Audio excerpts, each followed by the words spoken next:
इस week RBI ने 3 बहुत मैसिव डिसीजंस अनाउंस किए जो सीधा आपके लोन्स में, स्टॉक मार्केट में और इकोनॉमी को बहुत जबरदस्त तरीके से इंपैक्ट करने वाले हैं। बट इसमें एक ट्विस्ट है। क्यों? क्योंकि इसका इफेक्ट डायरेक्टली आपकी पॉकेट पर पड़ेगा। सबसे पहला डिसीजन, रेट कट। आरबीआई ने 0.25% का रेट कट कर दिया है। इसका मतलब है कि बोरोइंग बहुत चीपर हो जाएगी। जितने भी आपने लोन्स लिए हैं, भले ही वो होम लोन हो, बिजनेस लोन हो, गाड़ी का लोन हो या पर्सनल लोन हो, सब में इंटरेस्ट रेट्स नीचे आ सकते हैं। कहीं ना कहीं आपकी ईएमआई कम होगी और ग्रोथ को जबरदस्त पुश मिलेगा।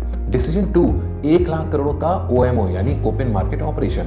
सिंपल लैंग्वेज में समझाऊं तो इसका मतलब होता है कि आरबीआई गवर्नमेंट बॉन्ड्स बाय करेगा बैंक से, और जब वो आरबीआई गवर्नमेंट बॉन्ड्स बाय करेगा तो सिस्टम में, इकोनॉमी में, बैंक्स में लिक्विडिटी आएगी क्योंकि पैसा देगा, बाय करेगा। तो अब ये जो पैसा आएगा आरबीआई से, इसका यूज क्या होगा? बैंक्स इसको यूज करेंगे और से ज्यादा लोन्स देने के लिए बिजनेस हाउसेस को या रिटेल यूजर्स को, जिससे कहीं ना कहीं इकोनॉमी को जबरदस्त ग्रोथ मिलेगी। तो आप सोचिए, इतनी अगर ग्रोथ, लोन ग्रोथ मिलेगी, क्रेडिट ग्रोथ मिलेगी, तो आगे चल के इंटरेस्ट रेट और नीचे आ सकते हैं। डिसीजन 3, $5 बिलियन का यूएसडी और आईएनआर के बीच में स्वैप डील। अगर इसको भी सिंपल लैंग्वेज में समझाऊं तो आरबीआई ने इस बार बैंक्स को बोला है कि मैं 3 साल के लिए आपसे $5 बिलियन ले लेता हूं और इसके बदले आपको 45,000 करोड़ रुपए का आईएनआर दे देता हूं। अब देखिए, इतना बड़ा पैसा जब बैंक से पास आएगा, इतनी बड़ी लिक्विडिटी, इतना बड़ा कैश फ्लो, तो कहीं ना कहीं लोन ग्रोथ को और बढ़ाने के लिए बहुत ज्यादा मददगार साबित होगा। अब आप सोचिए, ये तीनों बड़े डिसीजंस इकोनॉमी के लिए, स्टॉक मार्केट के लिए और कहीं ना कहीं इकोनॉमी की लिक्विडिटी के लिए, तीनों के लिए बहुत मेजर पॉजिटिव न्यूज़ है।